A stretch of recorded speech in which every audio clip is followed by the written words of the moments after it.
Guys, I just want to make a quick video saying why you should be investing early and, just making your own decisions. Considering the fact that we have years and years of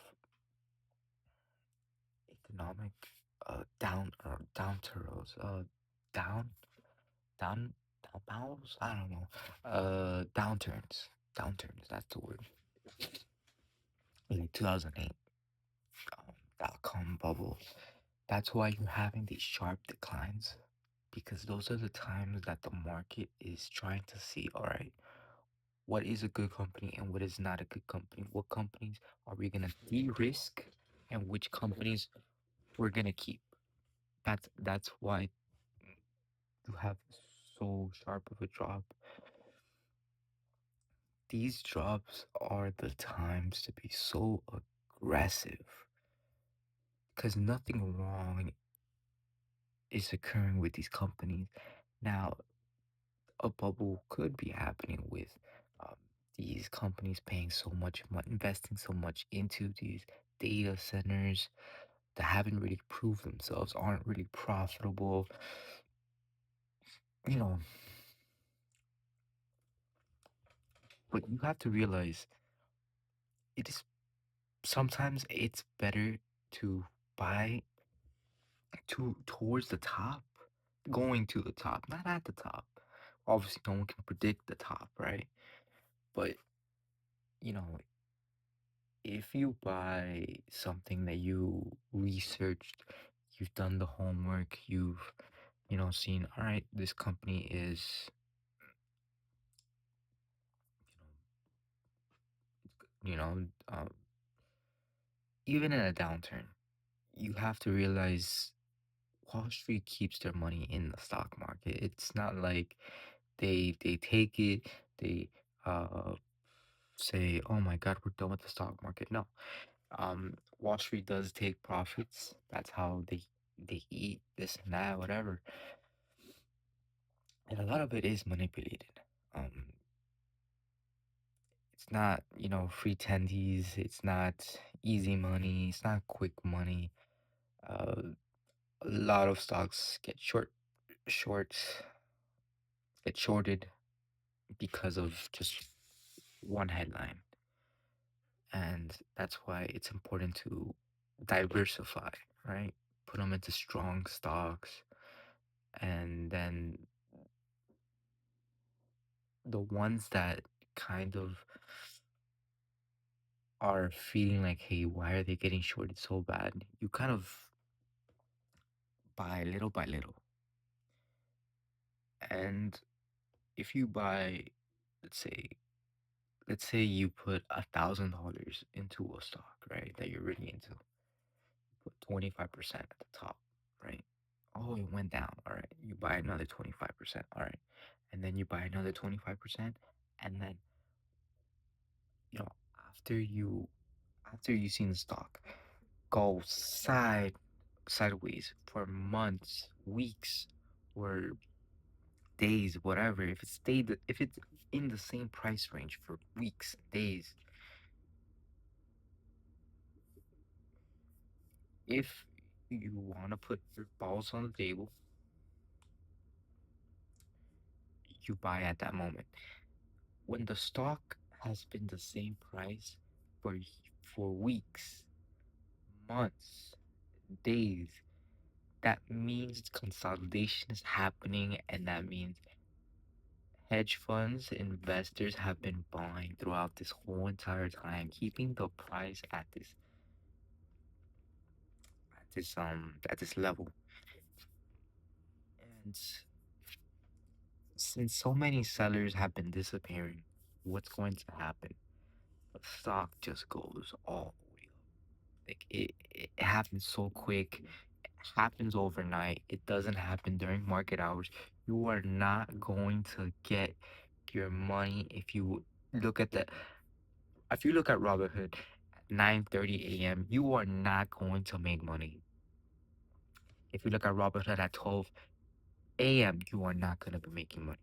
The time to be making money is after 4 p.m. and before 9:30 a.m. Those are the best times to be investing. Well, those are the best times to be invested because it's not about the stock market being rigged. There are some elements where yes, the stock market is rigged, whatever.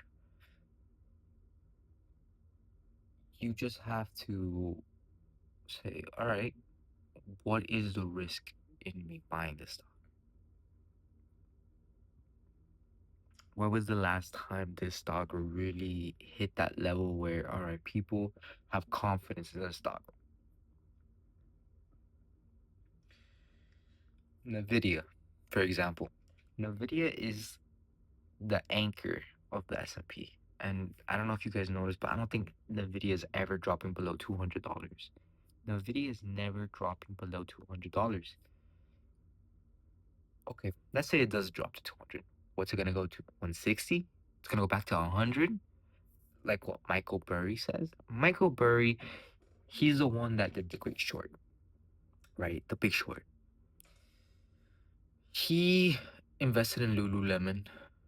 He said Palantir is gonna go to back to where it was, like $20. Nvidia's overvalue is gonna go to $100, even though Nvidia is a 5 trillion company, and their revenue has been very how should I say very consistent. Don't expect Nvidia to go to 400 by tomorrow. Expect it to be doing 2%, 3%. That is the type of stock beginners should be looking into. Now, if you want to get punched in the face, invest in Micron. I'm not saying Micron is a bad stock, but it did go up really fast, really hard, and Micron's still considered undervalued. Um, it trades at 40 price to earnings. It's not a bad value stock, but it is an expensive stock. Now, if you notice, SanDisk is almost $2,000. Micron is kind of like SanDisk. No, no, SanDisk, I think it does the chips and the memory chips, and I think Micron does do the chips. I'm not completely sure. Uh,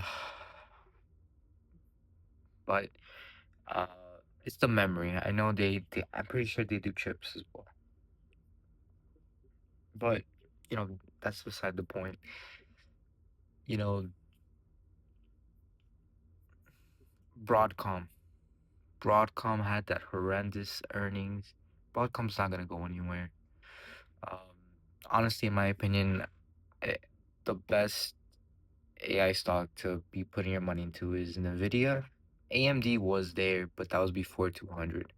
Going already to 500, it's like okay, um, not terrible, but it's gonna go back 200. AMD is very attractive, to be honest. If earnings keeps doing what they're doing, I mean, it it could be $1,000 stock, right? It's possible. But what I consider AMD right now, it's gonna be consolidating.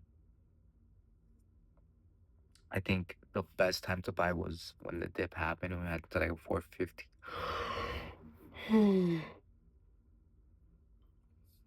Guys,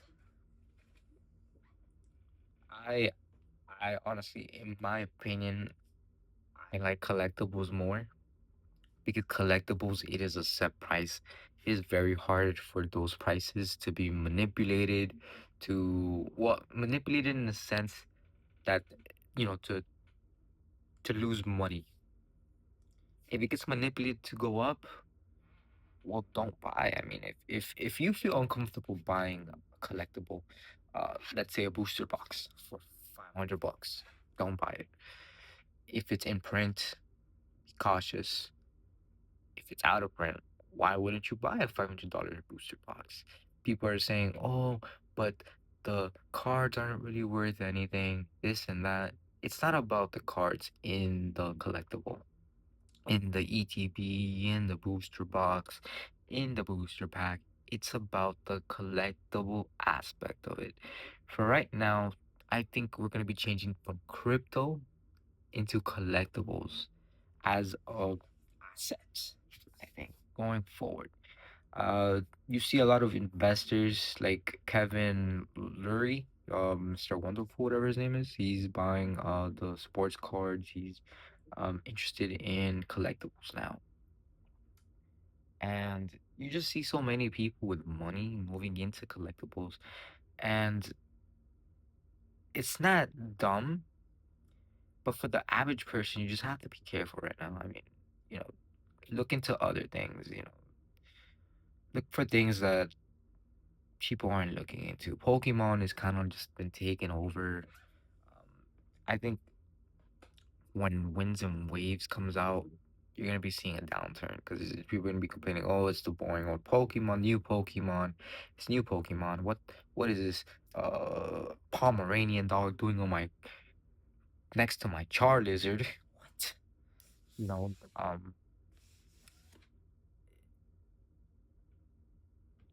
you just have to be mindful of what you're buying. Don't go crazy. Don't say, I'm gonna be out these trenches, like I'm gonna be rich, buying the stock, buying this collectible, because that's when you make the worst mistake. Always think, what do I have to lose when I buy this? If I buy a booster box of Lost Origins, what do I have to lose? What is the worst case scenario? Lost Origin has the second most expensive card in Sword and Shield in a PSA 10. It is very hard to pull that card, right? Um, how many booster boxes have been already erased chasing that card? And, you know, just think of the best way to work with your money. In my opinion, I think it's better to be in the stock market than in Pokemon. Pokemon, it's good. Magic the Gathering is good. I would rather put my money in the stock market than TCG right now. Because when there is risk, the first thing that's gonna happen is the most riskiest asset is going to be sold uh to what's it called? To the what's that Yu-Gi-Oh thing? To the Shadow Realm. It's gonna be nuked to the Shadow Realm. Collectibles would be the first thing everybody would be rushing to sell if there is a panic. Now, I'm not one to say anything, but you do know these IPOs are going to be bought by everybody, even if you're not investing. Did you know that? It's you're gonna be seeing so much euphoria with these stocks going up.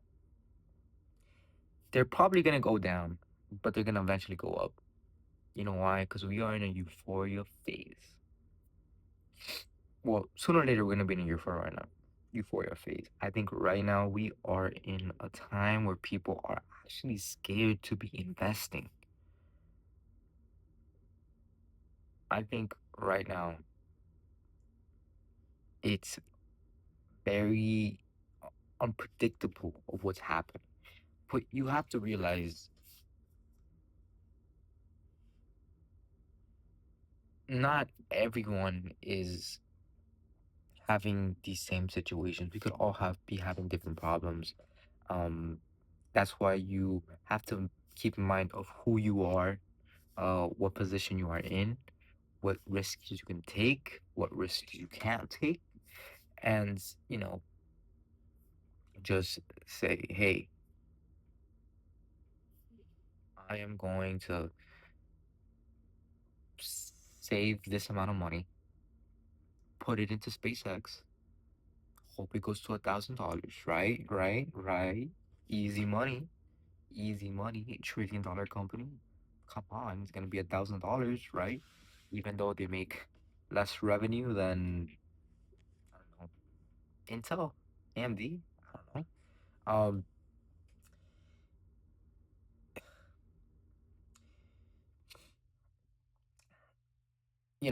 people saying the IPOs are gonna cause the stock market crash. No. The the moment these IPOs go get crazy expensive and the price starts to really distance itself from its valuation, that's when it's time to de-risk. That's when people get fleshed out. That's when sharp knives start to happen. So you just have to make sure that the company you buy is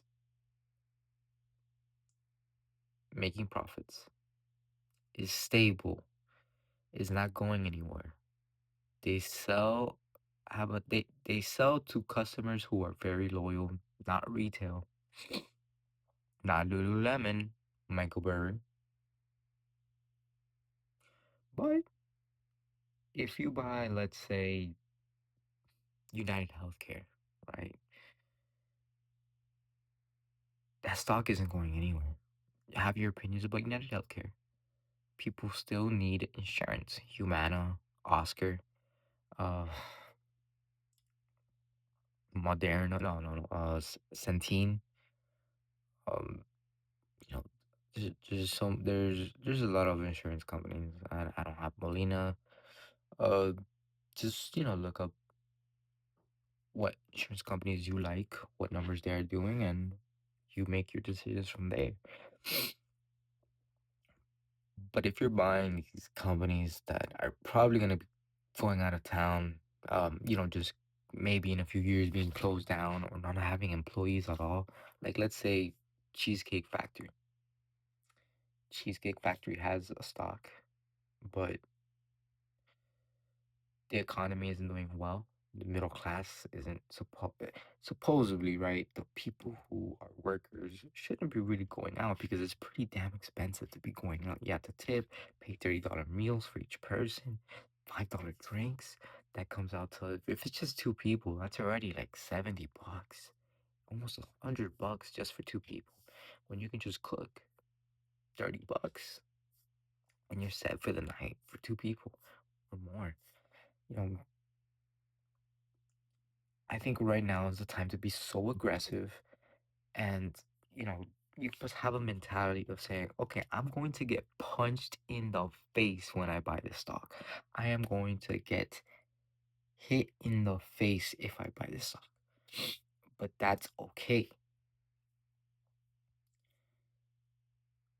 I'm going to buy a little bit here. I'm going to buy a little bit more when it goes down. Buy more when it goes down. And once I see that there is so much consolidation happening, like you'll notice it. The stock will go up, go a little bit down, and then it will stay in a little line, trying to say, all right, is it time to explode? Is it time to go bankrupt? Is it time to file a bankruptcy form? Go to court? Uh, sell?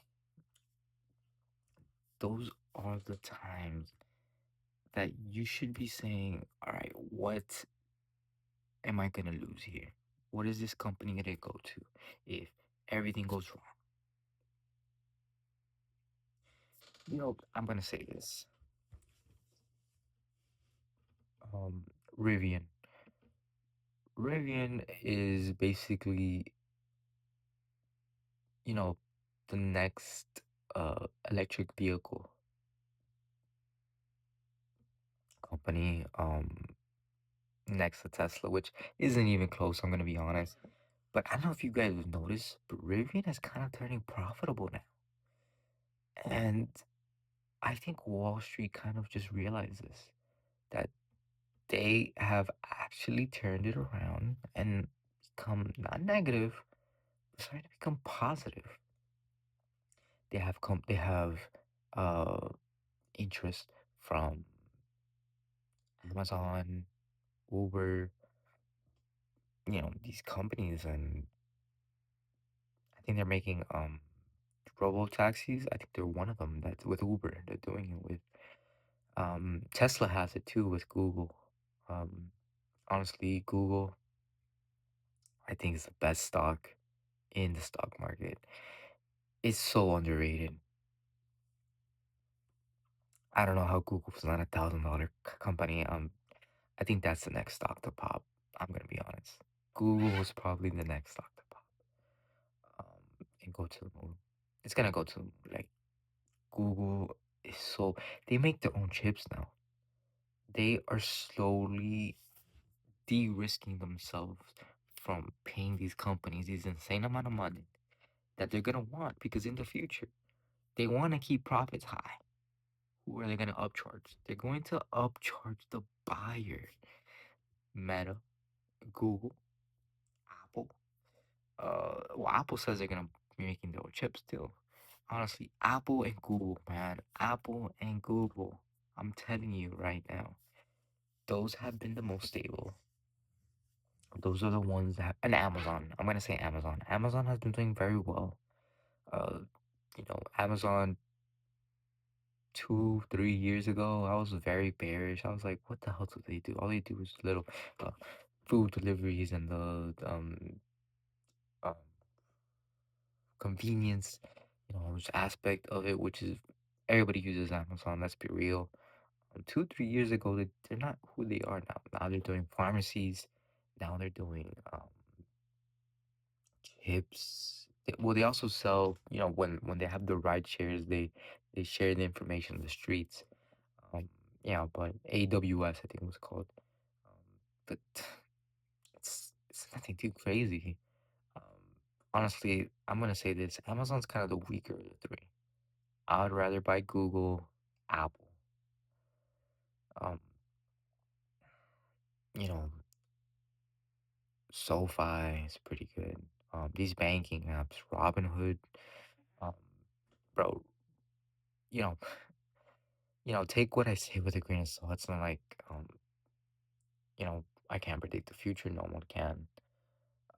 But if you just have to see what your risks are, what risk you can handle, and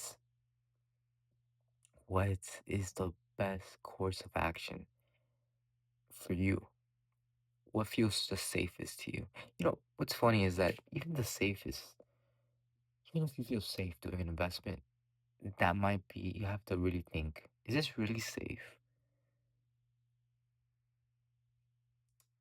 And then when you actually have those doubts, that might be the time to really be the most aggressive. You won't know until you take that jump. That's all. You guys have a great day.